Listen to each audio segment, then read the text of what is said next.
안녕하세요. 어울림교회입니다. 2023년이 밝았습니다. 우리부터 사도행전 강의를 시작하려고 합니다. 오늘 사도행전 강의는 When the Holy Spirit Comes입니다. 성령이 오셨을 때 라는 제목으로 하나님 말씀을 전하려 합니다. 부제목 오직 성령이 너희에게 임하시면 너희가 권능을 받고 라는 제목으로 하나님 말씀을 전할 때 주의 성령이 여러분 가운데 임하시고 여러분 마음속에 감동 감아주시고 예수님을 만나는 그런 시간이 되며 하나님의 놀라운 역사가 여러분 가운데 일어날 수 있도록 주님께서 함께 하시기를 간절히 기도드립니다.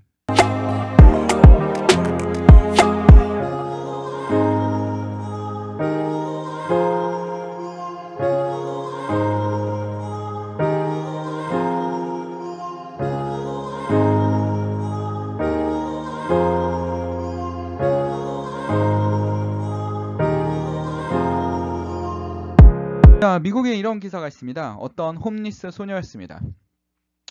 자, 학자들은 많이 얘기합니다. 대한민국도 이제는 개천에서 용 나는 시간이 끝났다. 개천에서 용을 만들기는 거의 불가능하다라고 얘기합니다. 불가능합니다. 환경과 여건이 이제는 개천에서 용 나기가 일반화되기가 쉽지 않습니다. 거기다가 부모님 재력이 대학 가는 밑거름이 되기도 합니다. 그럼 아이들은 어떡합니까? 이런 얘기를 들으면 처음부터 나는 흙수저니까 나는 안 돼 라는 생각을 갖게 됩니다. 그러나 오늘 말씀에서 오늘 기사에서 이런 얘기가 있습니다. 뭐라고 합니까? 노력이 환경을 이긴다. 노력이 환경을 이긴다 라는 겁니다. 노력이 환경을 이겨낼 수 있다. 여건을 이겨낼 수 있다. 내 주변에 안 좋은 모든 여건을 이겨낼 수 있다라는 겁니다. 자, 이 주류에게 충고를 입조하듯 기회를 쟁취하는 흙수저가 어디 있다. 어디나 있다라는 겁니다. 미국의 극적으로 예를 들면 2009년에 20여 개 명문대에 입학한 허가를 받고 하버드로 간 홈리스 소녀가 있었습니다. 홈리스 뭡니까? 거지 아닙니까? 거지 소녀가 있었습니다. 여건이 좋지 않았습니다. 근데도 이 소녀는 이걸 극복했습니다. 하버드 입학 사정관 학교 당국에 그녀를 합격시키지 않는다면 제2의 미셸 오바마를 놓칠 수 있는 실수를 범할 수 있다라고 얘기하고 있습니다. 오바마 대통령 알지 않습니까? 그 부인인 미셸 오바마를 놓칠 수 있다라고 얘기하고 있습니다. 우리는 뭐합니까? 이 환경을 탓할 때가 많습니다. 이 환경은 거의 불가능합니다. 근데 우리 성경은 뭐라고 얘기합니다? 그 환경, 그 불가능한 환경인데 더 안 좋게 만드시는 게 바로 하나님입니다. 왜 그렇습니까? 하나님이 함께 한다는 것을 나타내기 위해서입니다. 23년에는 여러분 성도 여러분께 하나님이 함께 하시고 불가능이 가능하게 하시고 하나님의 영광을 나타낼 수 있는 그런 시간이 되기를 간절히 바랍니다. 그 친구의 이름은 카디자 윌리엄스입니다. 이 홈리스 친구.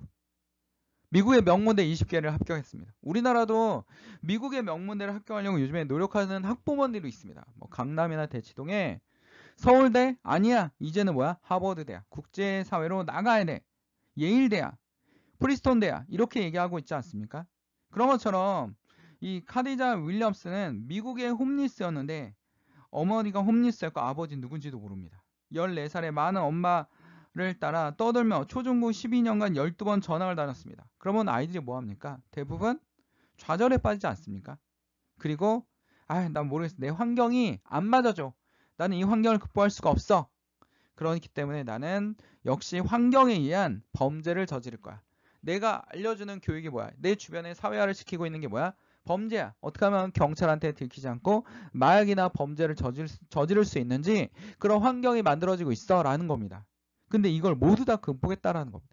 이 모든 환경이 다 마이너스라고 얘기하고 있는데 이 소녀는 이걸 극복했습니다. 주변에서 안 돼. 그거 가지고 할 수 없어. 불가능한 일. 이런 얘기도 많이 들었다고 합니다. 근데도 이 소녀는 이걸 극복했습니다. I can do it. 난 할 수 있다. 그리고 미국 사람들에게 신화적인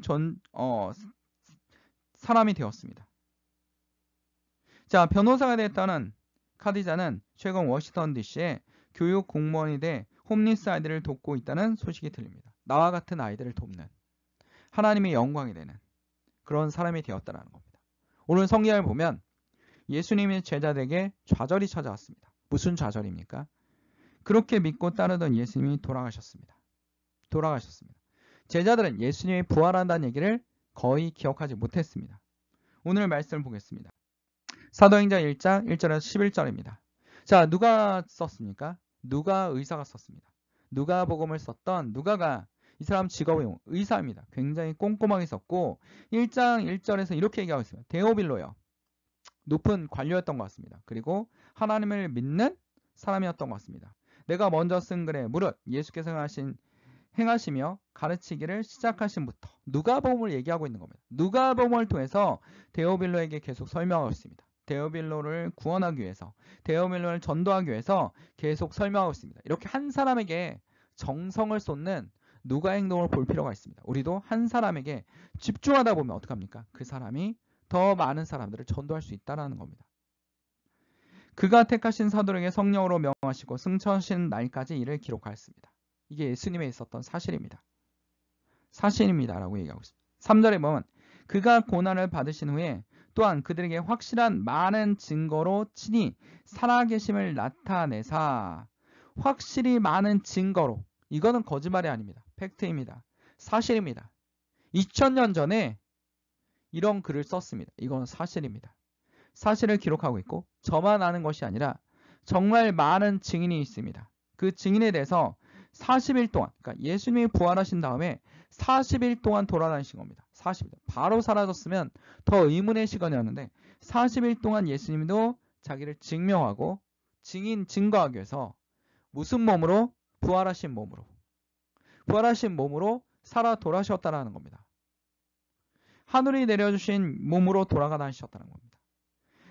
40일 동안 그에게 보이시며 하나님 나라의 일을 말씀하셨습니다. 하나님의 일을 증거하셨다는 겁니다. 하나님의 시간과 지구의 시간이 교차하는 시간입니다. 하나님의 시간, 뭡니까? 부활하신 몸입니다. 하나님의 세계가 우리 지구에 들어왔다는 겁니다. 땅에 내려왔다는 겁니다. 그 시간에 하나님이 뭐 하십니까? 돌아다니시고 계셨다는 겁니다. 뭐 하기 위해서?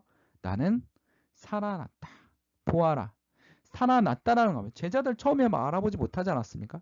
예수님의 부활체를 알아보지 못했습니다. 근데 예수님이 분명히 부활하셨고 그를 증거하셨습니다. 누가복음 24장 10절에 보면 누가 가장 먼저 봅니까? 여성들이 많이 봅니다. 이 여자들은 막달라 마리아와 요한나의 야고보 어머니 마리아이다. 이 여자들과 함께 있던 다른 여자들도 이 일을 사도들에게 말하니라. 이게 만약에 거짓이라면 누가복음 좀 더 과장했을 겁니다. 여성들이 처음 보면 안 돼. 증거가 안 될 거야. 왜냐하면 당시에 유대인들 입장에서 여성들의 말은 여성들이 100명이 A라 얘기해도 증거 능력이 상실합니다.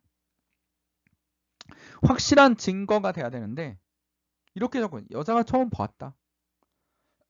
증거 능력이 안 되는데도 불구하고 이렇게 처음 썼다라는 겁니다. 그럼 이 글은 뭡니까?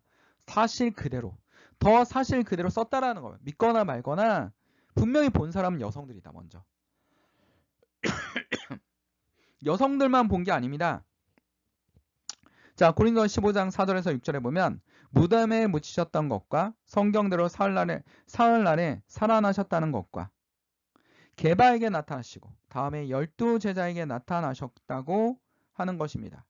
그 후에 그리스도께서 한 번에 500명이 넘는 형제 자매들에게 나타나셨는데 그 가운데 더러는 세상에 떠났지만 대다수는 지금 살아있습니다. 사도 바울이 이렇게 얘기하고 있지 않습니까? 고린도 교회에 보낸 편지에 아직도 살아있습니다. 그 증인들이 살아있습니다. 500명이 넘는 사람들이 예수님이 살아계신 부활체를 보았다라는 겁니다. 이거를 누가가 기록하고 있습니다. 데오빌로요. 이거는 많은 증거입니다. 사실입니다. 사실의 역사를 기초로 하고 있습니다. 사료가 있지 않습니까? 증인들이 있지 않습니까? 그럼 역사적 사실이라는 겁니다. 우리가 역사를 보는 것도 사실로의 역사를 먼저 기초로 하지 않습니까? 고인돌이 있었다. 유물이 있으니까 완벽한 사실 아닙니까? 삼국 사기가 있었다. 삼국 사기 때 고구려 백제 신라의 역사가 있었다라는 겁니다. 이게 바로 사실의 역사 아닙니까? 그 안에 역사의 기록자가 자기 입장에선 주관적인 입장도 있습니다. 이거를 우리는 해석의 역사라고도 얘기합니다. 그러니까 사실로의 역사와 해석의 역사 모두 다 역사라는 겁니다. 예수님의 입장에서 쓸 수 있습니다. 누가 입장에서 쓸 수 있습니다. 그러나 이거는 팩트입니다. 정말 많은 사람들이 보았습니다. 라는 겁니다. 이 불가능한 일이 일어났다는 겁니다. 예수님의 제자는 실망했습니다. 좌절했습니다. 근데 그들에게 누가 나타났습니까? 예수님이 나 부활할 거야 라고 얘기했던 거대로 다시 나타나셨다는 겁니다. 여러분 생활이 불가능해 보입니다. 어려워 보입니다. 지금은 어두움이 있습니다. 다 막혀 있습니다. 사는 것이 지옥 같을 수도 있습니다. 여러분, 나의 아저씨라는 드라마 있지 않습니까? 이 드라마에서 거기 과장이 하는 얘기가 있습니다. 아이유에게 하는 얘기가 있습니다. 사는 것이 지옥이야 라는 얘기를 하고 있습니다. 그러나 어떻게 됩니까? 우리에게는 희망이 있다라는 겁니다. 희망이 있다라는 겁니다. 그 희망이 뭡니까? 예수님입니다. 여러분의 인생의 목표가 뭡니까? 예수님입니다. 예수님이 여러분의 목표가 되고 예수님이 여러분의 동반자가 되고 여러분이 정말 믿을 수 있는 사람 누가 되는 겁니까? 예수님이 되는 겁니다. 목회자도 아닙니다. 교회 목사도 아닙니다. 여러분의 친구도 아닙니다. 여러분의 가족도 아닙니다. 오로지 누구만 믿을 수 있습니까? 예수님만. 절대로 여러분에게 뒤통수를 치지 않는, 배신하지 않는 그분이 누굽니까? 바로 예수님입니다. 예수님이 진정한 여러분의 친구가 될 수 있다라는 겁니다. 그 기록이 여기 있다라는 겁니다. 불가능한 부활의 사건. 이 부활의 사건을 통해서 사도행전은 처음부터 얘기하고 있습니다. 기록하지 않았냐? 많은 증인이 있지 않았냐? 우리는 이 불가능을 가능하게 한다. 홈리스의 딸이 하버드에 가고 명문대 20개를 합격할 거라는 생각은 아무도 못했습니다. 대한민국에 가능하다고 생각합니까? 여건이 다르긴 합니다. 그러나 불가능하다고 생각하는 이 모든 여건을 다 뚫고 나가는 사람들이 있다는 겁니다. 이것이 바로 무엇입니까? 하나님의 영광입니다. 근데 오늘 하나님께서 오늘 말씀에서 더 선물을 하나 더 주십니다. 그게 뭡니까? 4절에 보면 사도와 함께 모이사 그에게 분부하여 이르시되 예루살렘에 떠나지 말고 내게 들은 바 아버지께서 약속하신 것을 기다리라. 약속한 걸 기다리라. 너에게 줄 게 있으니 예루살렘을 떠나지 마라. 모여 있어라라는 겁니다. 요한은 물로 세례를 베풀었으나 너희는 몇 날이 못되어 성령으로 세례를 받으리라 하셨느니라. 그 선물이 무엇입니까? 성령입니다. 성령은 구약시대에도 있었고 신약시대에도 있었습니다. 지금도 계십니다. 지금도 살아계십니다. 구약시대에 엘리사가 엘리야에게 갑절에 힘을 주시길 원합니다. 능력을 주기를 원합니다. 갑절의 능력. 이 갑절의 능력을 누가 주는 겁니까? 성령님께서 주시는 겁니다. 그래서 엘리사는 엘리야가 떠나기 직전에 갑절의 영을 받지 않습니까? 그래서 하나님의 사역을 그대로 감당할 수 있도록 만들어주시는 겁니다. 6절에 한번 봅시다. 그들이 모였을 때 예수께서 여쭈어 이르되 주께서 이스라엘 나라에 회복하시면 이때이니까 하니 이르시되 때와 시기는 아버지께서 자기 권한에 두셨으니 너희가 알 바 아니요. 하나님의 나라는 우리가 알 바가 아닙니다. 라고 분명하게 말씀하고 계십니다. 우리는 계속 하나님과 교제하고 하나님과 신앙생활 열심히 하고 하나님께 가까이 가는 겁니다. 제가 말하지 않았습니까? 교회 성전에 앉아있다서 그리스도인이냐라는 겁니다. 하나님의 말씀을 전하고 있는 목사가 진짜 그리스도이냐? 라고 물음을 던질 필요가 있습니다. 진정한 그리스도인은 예수님과 성령님과 함께하는 사람입니다. 하나님 말씀대로 살려는 사람들입니다. 세상에 있으니까 어쩔 수 없어라는 나만의 핑계를 대지 마시고 뭡니까? 세상에서도 빛과 소금의 영을 감당할 수 있도록 그리고 나의 잘못에 대해서 하나님께 회개하고 다시는 하지 않는 회개란 무엇입니까? 다시 하지 않는 겁니다. 다시 똑같은 죄를 저지르면 그게 무슨 회개입니까? 다시 하지 않는 것이 바로 회개입니다. 자, 오직 성령이 1장 8절을 꼭 기억해 둡시다. 이 8절을 꼭 머릿속에 기억해야 됩니다. 오직 성령이 너에게 임하시면 너희가 권능을 받고 오직 성령이 너에게 임하시면 너희가 무엇을 받습니까? 권능을 받습니다. 우리는 할 수 없습니다. 우리는 이 불가능한 사건을 이겨낼 수 없습니다. 나의 마음도 흔들립니다. 저는 연약합니다. 하나님께 무릎 꿇을 때 다윗은 하나님께 무릎 꿇지 않았습니까? 저는 할 수 없습니다. 여호와께서 나를 지켜주시니 이 어둠의 골짜기를 내가 넘어갈 수 있습니다. 하나님의 권세가 나를 지켜주시고 나의 방패시오 나의 요새가 되시니 나는 이곳을 넘어갈 수 있습니다. 성령님께서 함께 하시기 때문에 이곳을 지나갈 수 있습니다. 라고 얘기하고 있습니다. 하나님이 어떻게 하고 계십니까? 여러분과 함께 하십니다. 하나님이 여러분에게 23년에도 함께 하십니다. 여러분은 하나님을 의지하고 나아가는 주의 성도들이 되시길 간절히 축원드립니다. 오직 성령이 너에게 임하시면 너희가 권능을 받고 예루살렘과 온 유대와 사마리아와 땅끝까지 이르러 내 증인이 되리라. 여기서 두 가지를 얘기하고 있지 않습니까? 성령을 받고 하나님의 제자 되는 것입니다. 성령을 받고 뭐가 되는 겁니까? 증인 되는 겁니다. 누가복음 11장 13절에 보면 너희가 악할지라도 너희 자녀에게 좋은 것을 줄 줄 알거든 하물며 하늘에 계신 아버지께서 구하는 사람에게 성령을 주시지 않겠느냐. 누가는 계속 얘기하고 있습니다. 누가복음에서도 뭐라고 얘기한? 구하면 성령을 주시지 않겠느냐. 성령의 인도하심을 구하십시오. 기도하십시오. 때와 장소를 가리지 않고 기도하십시오. 항상 두 손을 모으고 무릎 꿇고 기도하는 것도 좋지만 무엇입니까? 아무도 모르게 속으로 하나님과 대화하는 시간을 가질 수 있습니다. 지하철에서든 음식점이든 나 혼자 있는 시간에서는 할 수 있습니다. 하나님께 기도할 수 있습니다. 아무 때서나 기도할 수 있습니다. 하나님과 교제하고 하나님께 구하십시오. 성령의 인도하심을, 지혜를 구하십시오. 그럼 하나님이 판단할 수 있는 의를 주실 것입니다. 그게 무엇입니까? 하나님의 인도하심입니다. 하나님, 오늘 어떻게 할까요? 그렇다고 해서 오늘 무엇을 먹을까? 이런 걸 얘기하지 말고 뭐 하는 겁니까? 하나님, 어느 길이 하나님의 뜻입니까? 여러분이 무엇을 선택하든 그 길의 결과는 하나님의 뜻대로 인도함이 될 수 있도록 기도하십시오. 그것이 바로 하나님의 능력이십니다. 분명히 누가복음 얘기하고 있습니다. 우리가 아무리 악할지라도 자식에게 좋은 것을 줄 줄 알거든 하나님께서 너에게 성령을 주시지 않겠느냐. 하나님이 가장 원하시는 게 뭡니까? 하나님을 사랑하는 거, 하나님을 경외하는 거, 예수님을 따라가는 거, 예수님께 기도하는 거, 이것을 하나님이 가장 좋아하십니다. 하나님 기뻐하십니다. 하나님을 바라보는 거, 하나님이 너무너무 기뻐하십니다. 돈을 의지하는 것이 아니라, 권력을 의지하는 것이 아니라, 세상의 힘을 의지하는 것이 아니라 뭐 하는 겁니까? 하나님을 의지하는 겁니다. 신학생들도, 신학대학원생들도 뭐 하고 있습니까? 줄서기 하고 있습니다. 유명한 목사님, 유명한 교수님 밑에 줄만 잘 서면 내 인생이 필 거야. 좋은 목회를 할 수 있을 거야. 이런 과정을 가는 목사들도 있습니다. 이런 분들 왜 목회를 하시는지 정말 의문이 듭니다. 어떻게든 부모님 잘 만나서 신학대학 안에서도 계층이 있지 않습니까? 뭡니까? 쟤는 대학원만 졸업하면 누구의 아들인데 목회길이 열려 있어. 교회를 세습받을 거야. 저는 개인적으로 교회 세습은 하나님의 뜻이 아니라고 생각합니다. 하나님의 뜻이 아니라고 명확히 씁니다. 이렇게 하면 또 어떤 분들은 알지도 못하면서 막 이런 얘기를 하는데 제가 봤을 때는 그분들이 정말 알지도 못하시는 분들입니다. 나중에 죽으면 알 겁니다. 그거는 반드시 알 거라고 생각합니다. 세습은 하나님의 뜻이 아닙니다. 이 대형교회 세습 말입니다. 교회는 누구의 것입니까? 하나님의 것입니다. 성경의 예를 교회의 머리가 하나님인데 언제 세습하고 사유화시키라고 했습니까? 많은 신학생들이 있는데 계급 있지 않습니까? 쟤는 누구의 아들이라 교회를 세습받을 거야. 거대 교회 부목사님이고 총무목사님인데 쟤는 목회 자리가 이미 다 정해져 있어. 라는 겁니다.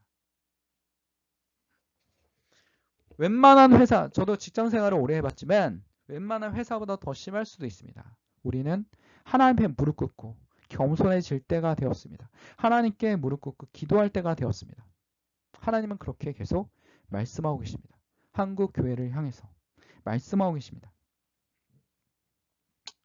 예전에 어떤 교회 목사님은 하나님의 헌금을 마음대로 사용하더라고요. 그러니까 교회에 아주 아름다운 장식품이 하나 필요한 겁니다. 교회는 작지만 헌금이 어느 정도 됐는지 돈을 아주 펑펑 씁니다. 근데 나가면 뭘 행사하고 되시냐면 따라다니는 전도사는 비서예요.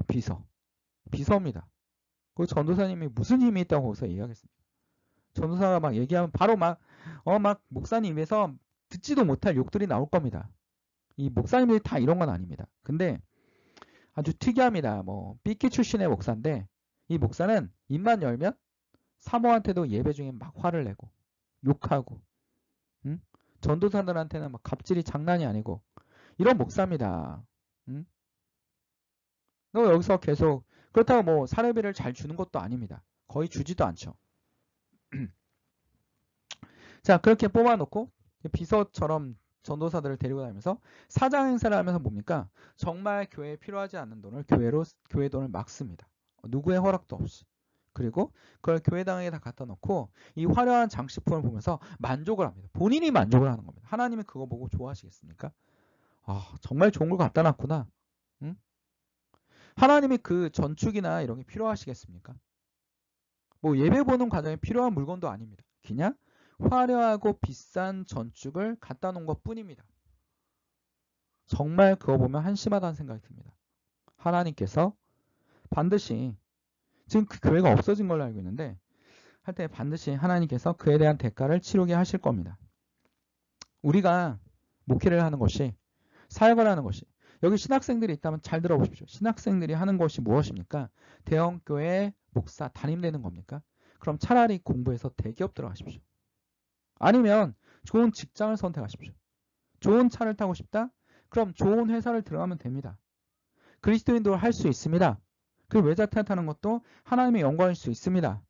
그게 사치라고 생각하지 않습니다. 그게 목표면 문제가 되지만 그냥 수단일 뿐이면 아무런 문제가 되지 않습니다. 근데 목회자가 돼서 그렇게 하는 것은 아니라고 생각합니다. 모모 교회에서 뉴스에 핫 이슈가 됐습니다.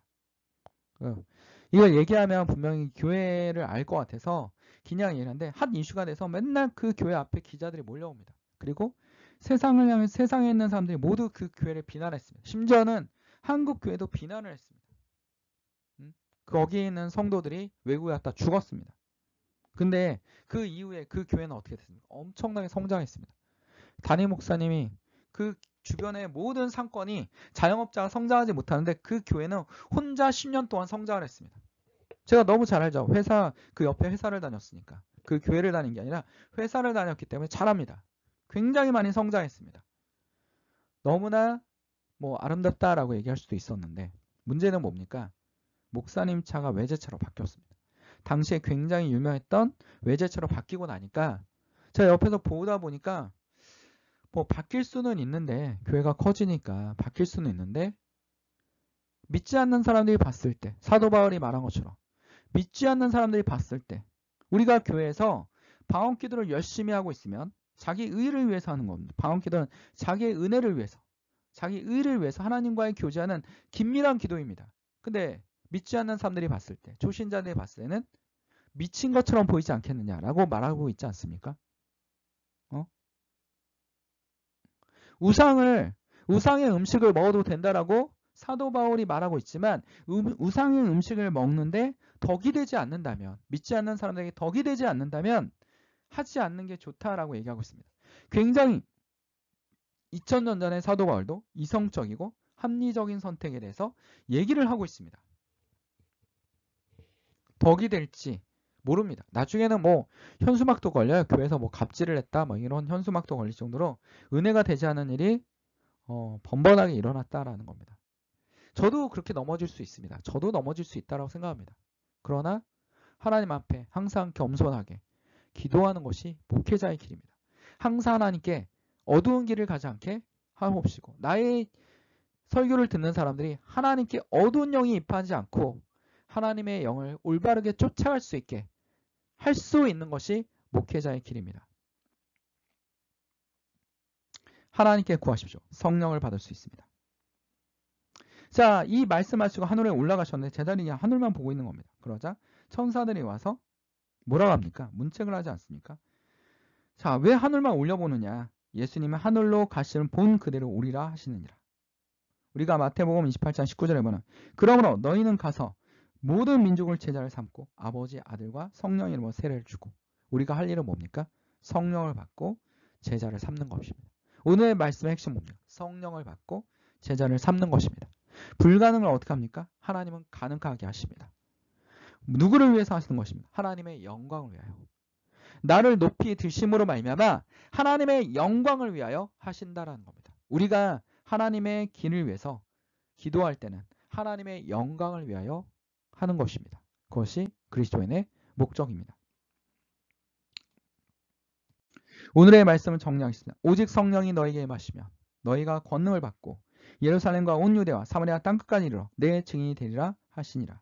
이 말씀을 기억합시다. 성령을 받으시고 제자를 삼고 세계적으로 하나님의 복음을 전파하는 겁니다. 유튜브고 인터넷도 하나님의 땅입니다. 이곳까지 하나님의 복음이 들어갈 수 있도록 함께 하시기를 간절히 축원드립니다. 기도하겠습니다. 사랑하는 충만하신 하나님 아버지, 오늘도 주의 말씀을 통하여 하나님의 성령을 구하는 주의 성도들이 되게 하여 주시옵소서.